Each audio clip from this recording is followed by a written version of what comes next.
হাসিনার পতন চেয়েছিল ভারত। হঠাৎ এই রটনা কেন? এই বিষয়টি নিয়ে বাংলাদেশের একটি ইউটিউব চ্যানেলে ব্লিটজ ম্যাগাজিনের সম্পাদক সালাউদ্দিন শোয়েব চৌধুরীর একটি মন্তব্য শুনলাম। তিনি বললেন, সরকারও শেখ হাসিনার সরকারের পতন চাইছিল। তিনি আরো বলেন যে এই ব্যাপারে আমেরিকা ও ডিপ স্টেটের সঙ্গে ভারতও নাকি একই বন্ধনীতে ছিল। শুধু সালাউদ্দিন শোয়েব চৌধুরী নন, বাংলাদেশের একাধিক সূত্র থেকে ইদানিং জানতে পারছি এই কথাটি। এমনকি একাধিক আওয়ামী লীগ নেতাও আমার কাছে ব্যক্তিগতভাবে সংগোপনে এই সন্দেহ প্রকাশ করেছেন যে নানান কারণে শেখ হাসিনার ওপর ভারত নাকি খুশি ছিল না। কারণ সেগুলো তাদের মুখে শোনা যাচ্ছিল যে মৌলবাদী শক্তিকে অতিমাত্রায় উৎসাহ প্রদান করছিলেন শেখ হাসিনা, কৌমি জননী উপাধিও পেয়েছিলেন এইসব ইসলামী শক্তির কাছ থেকে। এছাড়া কূটনৈতিকভাবে চীনের সঙ্গে বেশি ঘনিষ্ঠতা, আবার দেশের মধ্যে গণতান্ত্রিক ব্যবস্থার বিরুদ্ধে দমন পীড়ন, এই সবগুলো কারণের জন্য ভারত নাকি পরম মিত্র হয়েও শেখ হাসিনা ভারতের কাছে লায়াবিলিটি বা বোঝা হয়ে গিয়েছিলেন। এই বোঝা বা লায়াবিলিটি কথাটি ব্যবহার করেছেন শোয়েব চৌধুরী সাহেব স্বয়ং। আর সেজন্যই নাকি ভারত চাইছিল অন্তত অস্থায়ীভাবে হলেও শেখ হাসিনাকে একটা ঝাঁকি দিতে। এই ঝাঁকিটাই হচ্ছে নাকি শেখ হাসিনার পতন, যেটা চেয়েছিল ভারত বলে বলা হচ্ছে। বিষয়টা খুবই গুরুত্বপূর্ণ এবং একই সঙ্গে অতি জটিল, কারণ এখানে আন্তর্জাতিক কূটনীতি, আঞ্চলিক স্বার্থ এবং ভূ রাজনীতির সূক্ষ্ম টানাপোড়েন কাজ করছে। সংক্ষেপে বললে, শেখ হাসিনা ও ভারতের সম্পর্ক সবসময়ই বন্ধুত্বপূর্ণ, কিন্তু কৌশলগতভাবে ভারসাম্যপূর্ণ ছিল। শেখ হাসিনা কখনোই দেশের স্বার্থকে জলাঞ্জলি দিয়ে ভারতের সঙ্গে বন্ধুত্ব করেননি।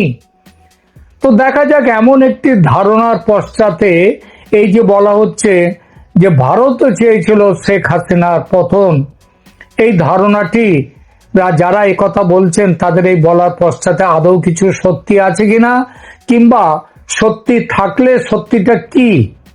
প্রথমে দেখা যাক, শেখ হাসিনা কি ভারতের কাছে লায়াবিলিটি হয়ে গিয়েছিলেন, যে কথাটি শোয়েব চৌধুরী মশাই বললেন। দেখুন, ভারত দীর্ঘদিন ধরে শেখ হাসিনার উপর নির্ভর করেছে নিরাপত্তা জনিত কারণে।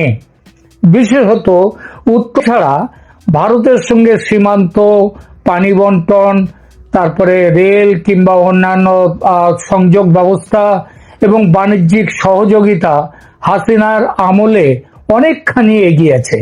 আবার সাম্প্রতিক বছরগুলিতে হাসিনার শাসন নিয়ে দেশে বিদেশে যে স্বৈরতান্ত্রিক সমালোচনা, মানবাধিকার সংক্রান্ত হাসিনার খারাপ রেকর্ড, জানি না তার মধ্যে কতটা সত্যি আর কতটা প্রচার, এবং রাজনৈতিক সংঘাত বেড়েছে, তাতে ভারতকে কিন্তু মাঝে মাঝে পশ্চিমা চাপের মুখে পড়তে হয়েছে, অস্বস্তিতে পড়তে হয়েছে, এটাও দেখা গেছে। তাই এক অর্থে হাসিনা ভারতের জন্য অত্যন্ত উপকারী বন্ধু, কিন্তু একই সঙ্গে কিছু ক্ষেত্রে সমস্যাও হচ্ছিল তাকে নিয়ে। দুটো দেশের মধ্যে বোঝাপড়ার ক্ষেত্রে সমস্যা হওয়াটা খুবই স্বাভাবিক ব্যাপার। বাংলাদেশ তো ভারতের কোনো অঙ্গরাজ্য নয়, আর অঙ্গরাজ্য হলেও সেখানে সমস্যা দেখা দেয়, যেমন পশ্চিম বাংলার সাথে ভারতের সরকারের সমস্যা দেখা গেছে। তাহলেও সেই অর্থে কোনো অর্থে কি শেখ হাসিনাকে ভারতের লায়াবিলিটি বলা যায়, যেটা শোয়েব চৌধুরী বলেছেন? আমার তো মনে হয় না। প্রিয় দর্শক, আপনারা এই ব্যাপারটা নিয়ে কি বলেন সেটা কমেন্ট করে জানাবেন। এবার আসি, ভারত কি হাসিনা সরকারের পতন চাইছিল এই প্রশ্নটিতে? দেখুন, ভারত কখনো প্রকাশ্যে এরকম সংকেত আদপেই দেয়নি। এমনকি পতন চাইছে তারা, এমন কোনো হুইসপারিং কিংবা সমালোচনা যেটাকে বলে, সেই ঝুঁকিও ভারত কোনোদিন নেয়নি, নেবেও না। কারণ বাংলাদেশের রাজনৈতিক দলগুলোর মধ্যে শেখ হাসিনা হলেন ভারতের পরীক্ষিত বন্ধু। এটা পারস্পরিক দেয়া নেয়ার সম্পর্কের ওপর, পারস্পরিক দেয়া নেয়ার সম্পর্কে এই বন্ধুত্ব ব্যাপারটা থাকে না। এখানেই চীনের সঙ্গে ভারতের ফারাক। চীন তার সম্পর্ক ব্যবসায়িক স্তরে সীমাবদ্ধ রাখে, কখনো বন্ধুত্বের জায়গায় নিয়ে যায় না। তাদের কাছে আওয়ামী লীগও যা, জামাত বিএনপিও তাই। এদের মধ্যে কোনো ফারাক নেই, কারণ ব্যবসাটা হচ্ছে তাদের মূল লক্ষ্য, বন্ধুত্ব নয়। ভারত কিন্তু তা নয়। ভারত এই ব্যবসায়িক সম্পর্কের ওপরেও একটা বন্ধুত্বের সম্পর্কের জায়গা রেখে দেয়। ভারত বাংলাদেশ দ্বিতীয় কারণ দেখুন, ভারত বাংলাদেশ পাশাপাশি দেশ, পারস্পরিক স্বার্থে বাণিজ্য সম্পর্কের ওপর বন্ধুত্বের সম্পর্ক দুদেশের নিরাপত্তা ও উন্নয়নে একটা বড় ভূমিকা নেয় এবং সেটা নিয়েছেও। ভারত চায় বাংলাদেশের স্থিতিশীলতা থাকুক, কারণ অস্থির বাংলাদেশ সরাসরি ভারতের নিরাপত্তা, সীমান্ত, বাণিজ্য, এমনকি বিনিয়োগকেও প্রভাবিত করে। তবে হয়তো এটা সত্যি হতে পারে কিছুটা যে হাসিনাকে একটি ঝাঁকি দিয়ে বা চাপ সৃষ্টি করে তাকে গ্রহণযোগ্য নির্বাচন বা গণতান্ত্রিক সংস্কারের দিকে ঠেলে দেওয়ার একটা কথা ভারত ভাবতেই পারে। বন্ধু হওয়ার এটাও ধর্ম, সেটাকে এই পথ দেখানোটাকে যদি কেউ বলে চাপ সৃষ্টি করা কিংবা তার পতন চাওয়া, সেটা কি কখনো ঠিক? বন্ধুত্বের সম্পর্কের মধ্যে তাকে ভালো চাওয়াটা, এমনটা তো কখনোই সেটা হয় না, এটা মানা যায় না।